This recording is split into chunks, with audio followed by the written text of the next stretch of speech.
మొదటి సమూయేలు 4వ అధ్యాయం. ఇశ్రాయేలీయులు ఫిలిష్తీయులతో యుద్ధము చేయుటకై బయలుదేరి ఎబ్నేజరులో దిగగా ఫిలిష్తీయులు ఆఫెకులో దిగిరి.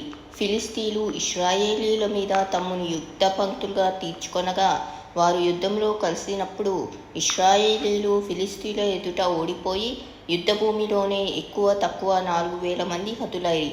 కాబట్టి జనులు పాలెంలోనికి తిరిగి రాగా ఇశ్రాయేలీయుల పెద్దలు, యెహోవా నేడు మనలను ఫిలిష్తీయుల ముందర ఎందుకు ఓడించెను? షిలోహులోనున్న యెహోవా నిబంధన మందసమును మనం తీసుకొని మన మధ్య నుంచుకొందుము రండి. అది మన మధ్య నుండిన ఎడల అది మన శత్రువుల చేతిలో నుండి మనలను రక్షించుననేది. కాబట్టి జనులు షిలోహునకు కొందరిని పంపి అక్కడి నుండి కెరూబుల మధ్య ఆసీనుడైయుండు సైన్యములకు అధిపతియగు యెహోవా నిబంధన మందసమును తెప్పించిరి.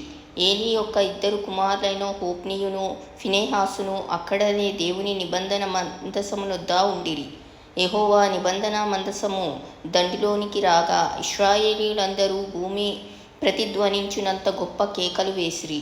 ఫిలిష్తీయులు ఆ కేకలు విని హెబ్రీయుల దండులో ఈ గొప్ప కేకల ధ్వని ఏమని అడిగి యెహోవా నిబంధన మందసము దండులోనికి వచ్చెనని తెలుసుకొని జడిసి దేవుడు దండులోనికి వచ్చెనని అనుకొని, అయ్యో మనకు శ్రమ, ఇంతకు మునుపు వారిలాగు సంభ్రమింపలేదు.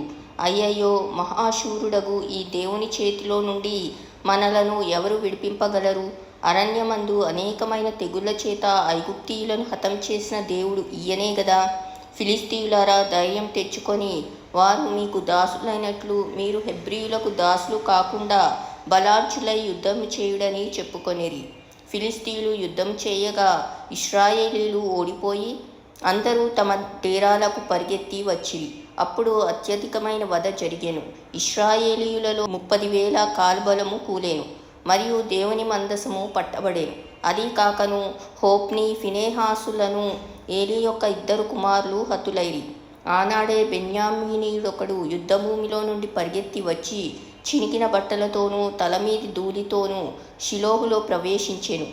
అతడు వచ్చినప్పుడు ఏలీ మందసం విషయమై గుండె అవియుచు త్రోవ ప్రక్కను పీఠం మీద కూర్చుని ఎదురుచూచుచుండెను. ఆ మనుష్యుడు పట్టణంలోనికి వర్తమానము తేగా పట్టణస్థులందరూ కేకలు వేసిరి. ఏలీ ఆ కేకలు విని ఈ గల్లత్తు ఏమని అడుగగా ఆ మనుష్యుడు త్వరగా వచ్చి ఏలీతో సంగతి తెలియచెప్పాను. ఏలీ 98 ఏండ్ల వాడై ఉండెను. అతనికి దృష్టి మందగించినందున అతని కండ్లు కానరాకుండెను. ఆ మనుష్యుడు, యుద్ధంలో నుండి వచ్చిన వాడను నేనే.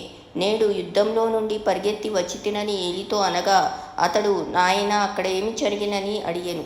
అందుకతడు, ఇశ్రాయేలీలు ఫిలిష్తీయుల ముందర నిలవలేక పారిపోయిరి. జనులలో అనేకులు హతులైరి. హోఫ్నీ ఫినెహాసు అను నీ 2 కుమారులు మృతులైరి మరియు దేవుని మందసము పట్టబడెను అని చెప్పెను. దేవుని మందసమను మాట అతడు పలకగానే ఏలీ ద్వారం దగ్గరనున్న పీఠం మీద నుండి వెనుకకు పడి మెడ విరిగి చనిపోయెను. ఏలైనగా అతడు వృద్ధుడై బహు స్థూలదేహి అయి ఉండెను. అతడు 40 సంవత్సరములు ఇశ్రాయేలీయులకు న్యాయం తీర్చెను. ఏలీ కోడలగు ఫినెహాసు భార్యకు అప్పటికి గర్భం కలిగి ప్రొద్దులై ఉండగా దేవుని యొక్క మందసం పట్టబడిననియు తన మామయు తన పెనిమిటియు చనిపోయిరనియు ఆమె విని నొప్పులు తగిలి మోకాల మీద కృంగి ప్రసవమాయెను. ఆమె మృతి నొందుచుండగా దగ్గర నిలిచియున్న స్త్రీలు ఆమెతో, భయపడవద్దు, కుమారుని కంటివనిరి గాని ఆమె ప్రత్యుత్తరమియ్యకయు లక్ష్యపెట్టకయు నుండినదై దేవుని మందసం పట్టబడినదను సంగతిని తన మామయు పెనిమిటియు చనిపోయిన సంగతిని తెలుసుకొని ప్రభావము ఇశ్రాయేలీయులలో నుండి పోయెనని చెప్పి తన బిడ్డకు ఈకాబోదు అను పేరు పెట్టెను.